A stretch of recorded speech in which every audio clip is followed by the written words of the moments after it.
कि डेरिवेटिव हमारे पास find out हो गया। अब हमको ये पता करना है कि इंक्रीजिंग फंक्शन है कि डिक्रीजिंग। अब यहाँ पे आपका अप्रोचमेंट मेथड काम करना शुरू कर देगा। कैसे करेंगे? यहाँ पर क्या x ग्रेटर देन 0 है, तो जैसा आपको पता है कि इसकी वैल्यू क्या होगी, साइन x की मिनिमम, मतलब क्या 1 से कम होगी। ये क्या होगा? पॉजिटिव, तो ये पूरी वैल्यू क्या हो गई? पॉजिटिव हो गई दिस, और ये ऑलरेडी पॉजिटिव है। और ये पूरी वैल्यू क्या है? cos x की वैल्यू 1 से कम होती है, तो 1 माइनस समथिंग करेंगे तो ये भी वैल्यू क्या हो गई? पॉजिटिव। तो ये तो क्लियर बात हो गई कि दिस इज द फर्स्ट वाला क्या इसको वेरीफाई कर रहा है। सेकंड वाले केस में आते हैं, x यहाँ पे लेस देन 0 है, साइन x माइनस एक्स है। यहाँ पर x क्या है? लेस देन 0 है, यहाँ पे साइन x है, तो ये ऑलरेडी क्या हो रहा है? पूरी वैल्यू क्या हो रही है? साइन x की वैल्यू पॉजिटिव आ रही है, तो दिस इज द पॉजिटिव। अगर आप चाहो तो इसे ग्राफ से भी बना के देख सकते हो। तो नाउ दिस, ये देख रहे हो, ये साइन x का ग्राफ क्या है? ऊपर है, और x का ग्राफ क्या है? नीचे है, यानी ये ऊपर है, this is the increasing function, this is the positive. और यहाँ पे cos x की वैल्यू क्या है? ऑलवेज 1 से कम होगी, तो ये कम होगी, यानी एक यहाँ पे नेगेटिव साइन आ रहा है, ये नेगेटिव है, ऑलरेडी x नेगेटिव है, यहाँ पर ये भी नेगेटिव हो गया, तो ओवरऑल ये क्या हो गया? पॉजिटिव हो गया। यानी क्या? f डैश x इज क्या? Greater than equal to greater than 0, this is the fx is the increasing function, fx is the increasing function. अगर ये आपका बहुत तगड़ा है, बहुत इसमें आप एक्सपर्ट है ना, तब तो फिर यार क्वेश्चन आप देखते ही बना लेंगे, लेकिन ये सारी चीजें आनी चाहिए। और भी इसके सॉल्यूशंस आपको आराम से मिल जाएंगे, आप उनको देखेंगे तो काफी वो लेंथी प्रोसेस पे किए हुए हैं। तो जैसे मैं आपको ये मना करूंगा, अगर आप उस थ्योरी उस सॉल्यूशन को देख रहे हैं ना, तब तो फिर आप गलत ट्रैक पर जा रहे हैं। फिर वहां पे रैंक होने यानी टाइम किल होगा, तो ऑब्वियस सी बात है रैंक कम हो जाएगा। इस बात को आप ध्यान में रखेंगे। This is the fx the increasing function हो जाएगा। अगर f इंक्रीजिंग फंक्शन है तो ये आपको मालूम है, दिस इज द फंक्शन क्या? 1 1 and 2, तो 1 1 and 2 होगा। This is the option what? कौन सा ऑप्शन हुआ? C option. This is f is both 1 1 and 2।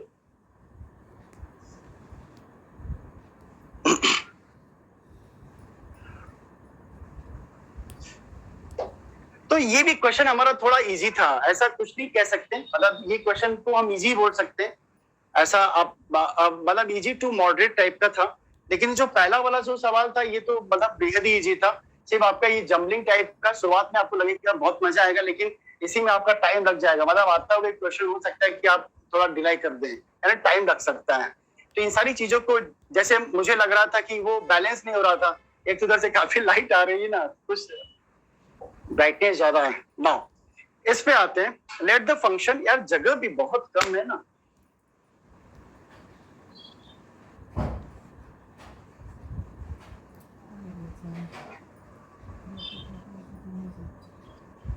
ये ऊपर ही अभी सही हुआ। चलो फिर बाद में इसको छोटा बड़ा कर लेंगे। बिल्कुल का नाउ लेट द फंक्शन, ये भी बढ़िया था ही नहीं, जबरदस्त क्वेश्चन है। जो मेरे एक बार मैं सोचो कि इसको अवॉइड कर दूं, पर मुझे लगा कि यार अगर एक टॉपिक हम पकड़ लेंगे, हम आपको मेन पॉइंट तक पहुंचा देते हैं, फिर लास्ट आप इंटीग्रेट वगैरह तो कर ही लेंगे।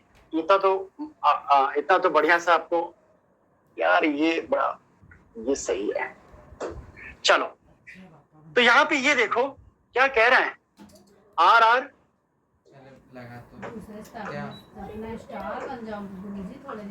और यहाँ भी ये समथिंग कुछ ऐसा दिया हुआ है, फंक्शन ये दिया हुआ है fx, और ये क्या है? gx। ठीक है, पहले आपने फंक्शन को देखा, f और r जो रियल टू रियल चल रहा है, फंक्शन fx है और gx है, इनके बारे में आप देख लिया। आखिर इन दोनों कोरिलेट क्या कर रहे हैं? कोरिलेट ये कह रहा है एरिया ऑफ द रीजन कहाँ पे बन रहा है, फर्स्ट कोऑर्डिनेट, कोई चिंता की बात ही नहीं है। क्या कह रहा है फिर? नाउ y इक्वल टू क्या? fx and gx equal to क्या? दिस, यानी x इक्वल टू 0 पे फाइंड आउट करना है, यानी क्या? दिस, और क्या हो रहा है? बाउंडेड, यानी दोनों ग्राफिकल आपके बनाने हैं। अगर आपने ग्राफिकल, और आपको पता है कि AUC की जितनी भी प्रॉब्लम होते हैं बिना ग्राफिकल के आप हिट नहीं कर सकते। मतलब अगर आप ग्राफ नहीं बना रहे हैं तो आप समझ लीजिए कि अंधेरे में चल रहे हैं, मतलब कुछ का कुछ भी हो जाएगा। तो ऐसा आप बिल्कुल मत करिएगा, ठीक है। तो इनका ग्राफिकल भी काफी यूनिक है, वहां तक एनालिसिस करना काफी इंपॉर्टेंट है, ठीक है। तो आइए एक एक करके फंक्शन को बात करें। जब अगर इस टाइप की क्वेश्चन आपके सामने आ जाए ना, तो फंक्शन ही मेन, सारा सब कुछ फंक्शन में छिपा हुआ है। तो फंक्शन को चेक आउट करते हैं कि फंक्शन कैसा है, इनका नेचर क्या है। नाउ डिटेल्स में आते हैं, पहले एक एक करके फाइंड आउट कर। चलो fx की बात करते हैं। fx यहाँ पे क्या दिया हुआ है, इसको अगर ब्रेक करें, यहाँ पे देखो मॉड दिया हुआ है, अगर ये मॉड में दिया हुआ है तो फंक्शन यहाँ पर x ब्रेक कर लो, ग्रेटर देन इक्वल टू क्या हो जाएगा, 1 हो गया। अगर ये ग्रेटर देन इक्वल टू 1 है तो ये क्या बन जाएगा, e टू पावर क्या, x minus 1 minus e to power minus x minus 1।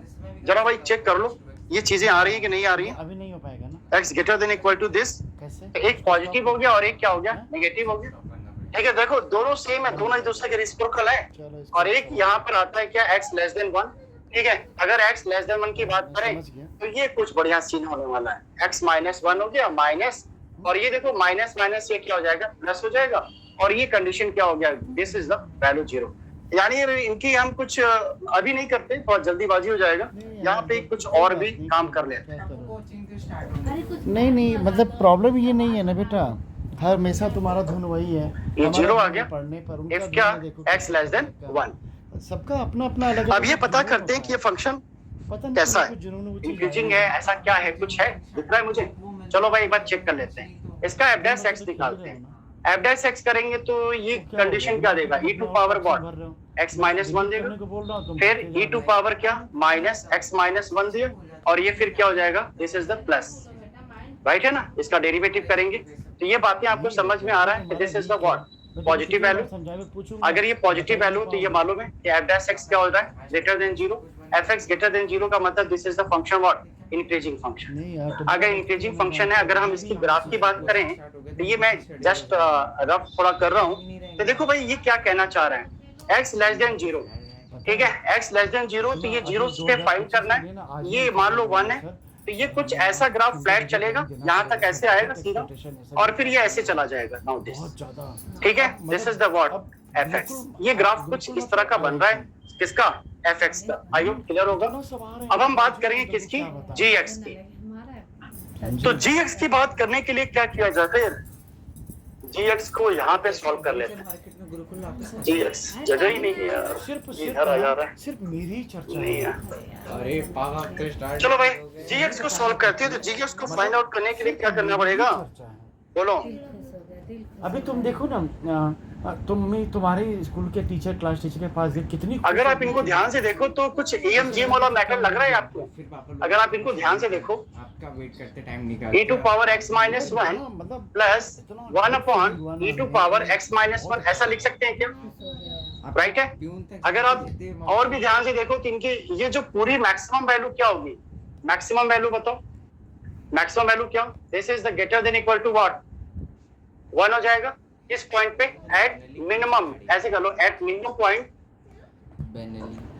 x equal to क्या, 1। ऐसा कुछ ग्राफिकल यहाँ से बन रहा है। तो अगर इनका ग्राफिकल कुछ इस तरह बन रहा है, x की वैल्यू क्या है, तो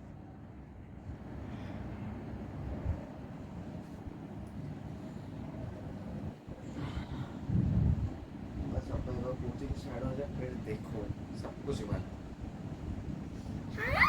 चलो थोड़ा ऊपर सरका दिया, तो ये आपका fx आ गया। तो इनका ग्राफिकल अगर आप ध्यान से देखो तो ही बड़ा गड़बड़ होता है। देखो अभी अगर इनका ग्राफिकल देखो तो कुछ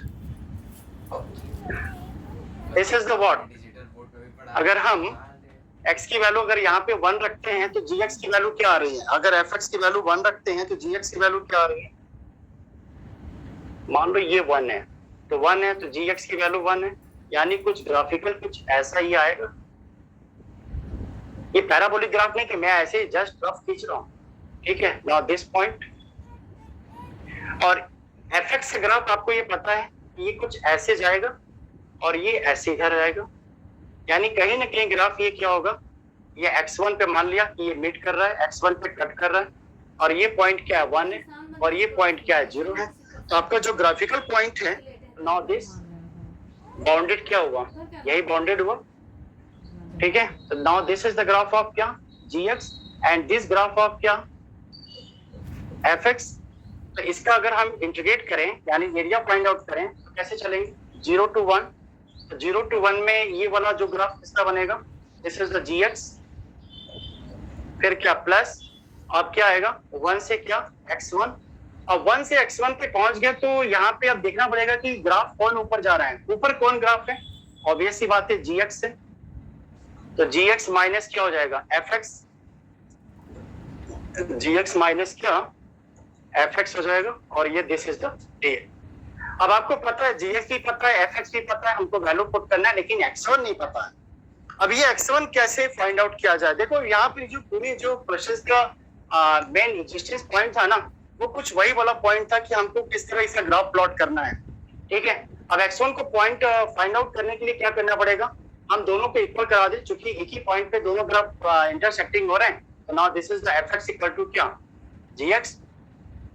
तो यहाँ से आप इक्वल करा दीजिए e टू पावर क्या x माइनस 1 प्लस, यहाँ पे आप इसको सॉल्व कर लो भाई, minus e to power minus mod x minus 1 equal to half e to power x minus 1 plus e to power 1 minus x।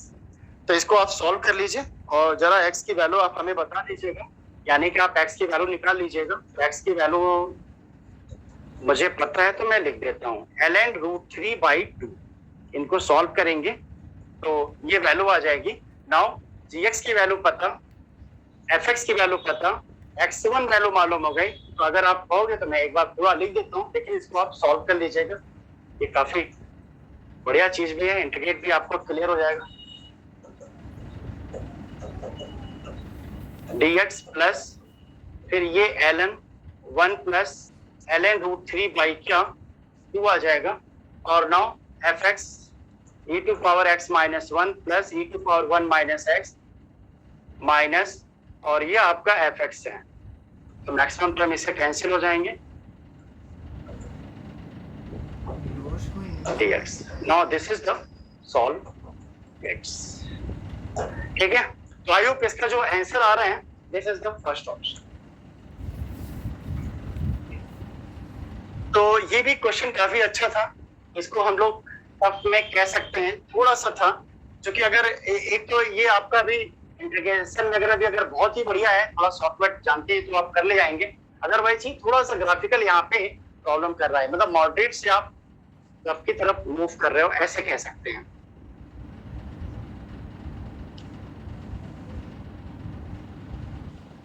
चलो आगे चलते हैं।